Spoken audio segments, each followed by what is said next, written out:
Guten Morgen. Good morning. Ich freue mich sehr, in Berlin zu sein heute. And I would like to start by thanking Marion and Christoph for organizing this wonderful event, because I think you really create a momentum for a kind of multidisciplinary, interdisciplinary meeting, and also an international meeting. And it's a great job to have these professionals for all domains together. So really, I already want to compliment you, although we are not finished yet. I would like to share with you some of our experience on entertainment education in the Netherlands, and maybe we can each inspire each other to continue our journey. As Arvind said, you need a dream. You need a dream to start a long journey, and the long journey starts with the first step. And I would like to tell you a little bit about how I started in the late 80s. I was involved with the Netherlands Heart Foundation. I was an employee there, a communication professional there.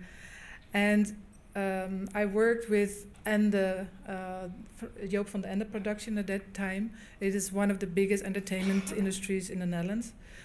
And I remember we were planning to have a kind of a game show for a health communication project. And part of this game show, part of this whole campaign was a comedy show, a comedy series. So a narrative form to include health topics in a kind of comedy format. And I was there, I was much younger. So I had to learn how to deal with the entertainment people and the entertainment professionals. And I remember I was there at a meeting, an editorial meeting, and you must imagine there were, I think, 15 people of the production company, and I was there on my own from the Netherlands Heart Foundation as a kind of young person. And then the producer took me aside before we started the meeting, and he said, Martine, please be very careful with the creative people, because they have a very sensitive nature. And I thought, okay, I wasn't planning to upset them, or so it was a kind of first introduction in the subtlety and the way you have to balance, as I would call it now, left brain mode and right brain modes. Because I was trained as a scientist, and of course, when we talk about entertainment education, we have to find a way to bridge these different domains. And in my own research and in my own studies, I found that there is a kind of way to deal with these left and right brain modes.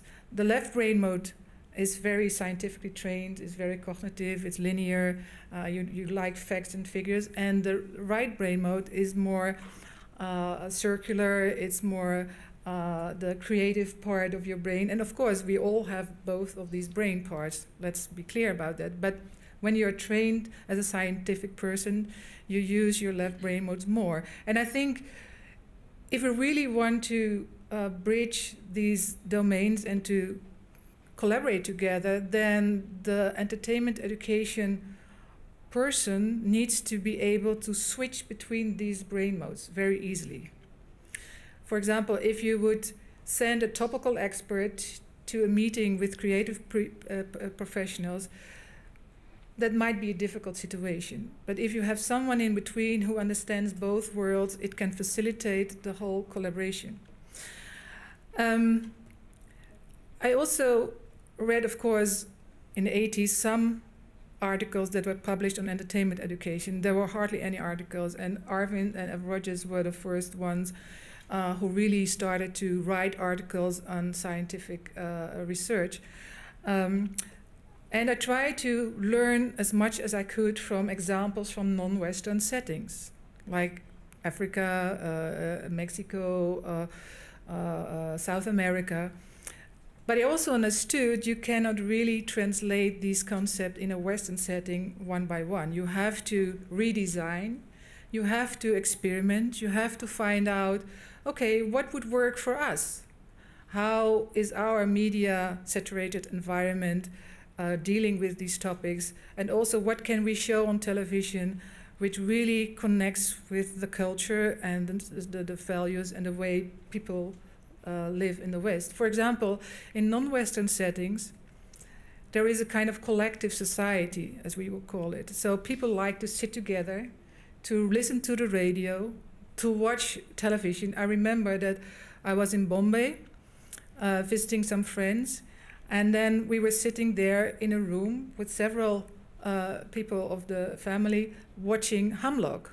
And Hamlock was one of the first series, and Arvin and Ev wrote about this. And you saw that they had a kind of interaction with the series. When I look at our place, I mean, in the 50s when television started, we all had these families watching the first television series, but now you have 3 television sets in a house. So people watch individually. So it is a kind of other type of exchange.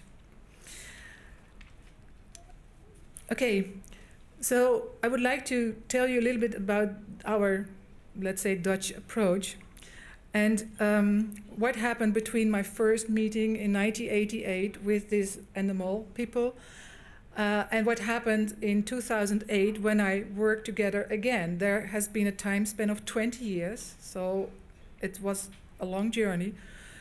So what happened in between? Because in 2008 we created together a new internet drama series, and I will show you a short clip.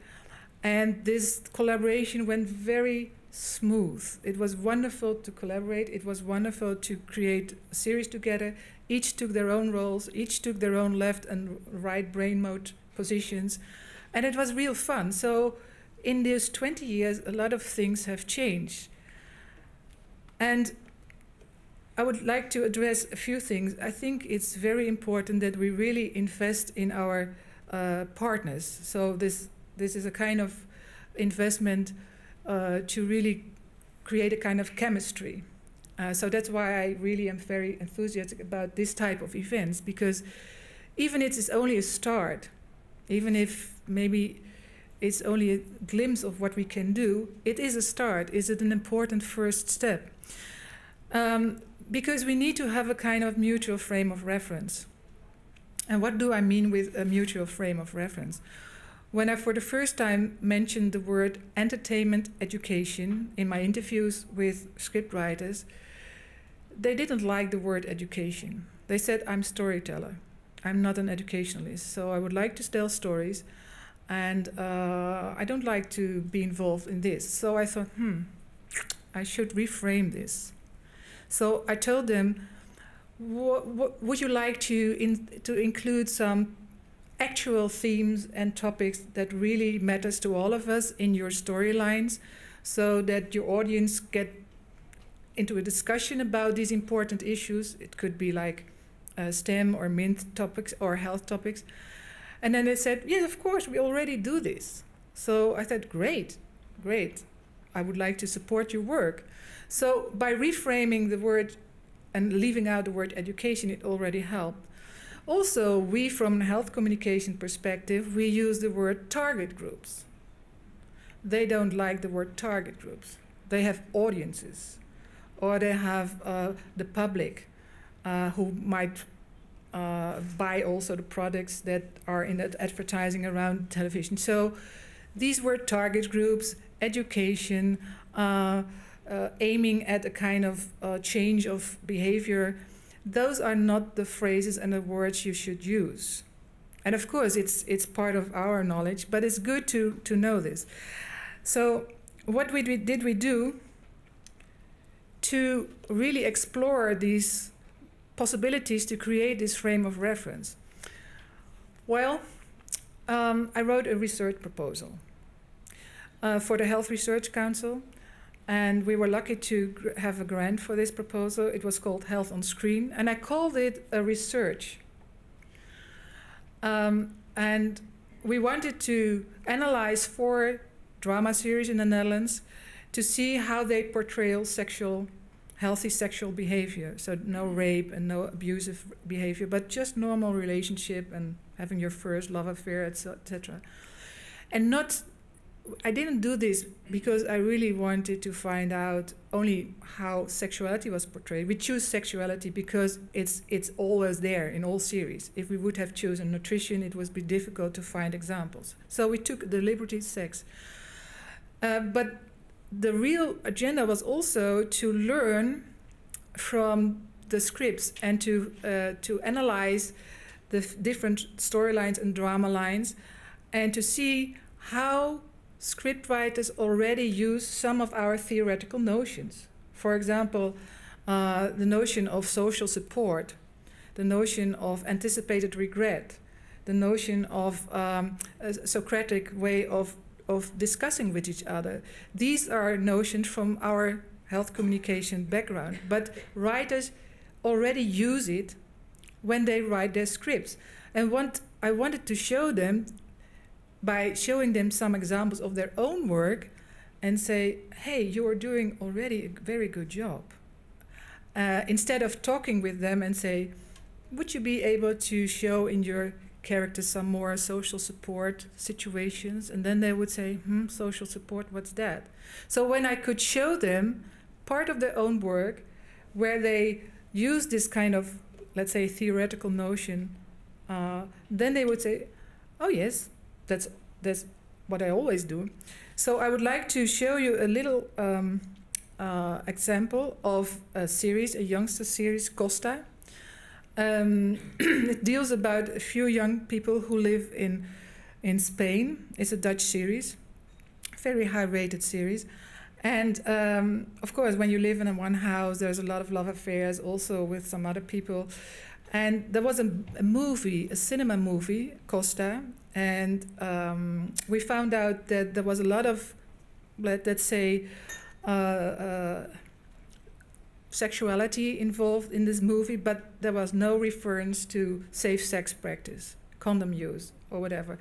So we thought, if there will be a television series, please, if they write a new script, let them have some references to safe sex. I mean, this is also normal daily practice. Why shouldn't we write in the script something about safe sex? So what they did, they asked me to be their advisor, and I work with the script writers, and they involve, let's say, we would say the condomenpot. It's a kind of little bucket where you put condoms in, and it was around, let's say, in the kitchen of this house. So everybody who needed to have a condom just could take it out, like you have sweets in a little bucket in your house. And not to promote to have much sex, but to see that it's very normal to take precaution, and it's very okay.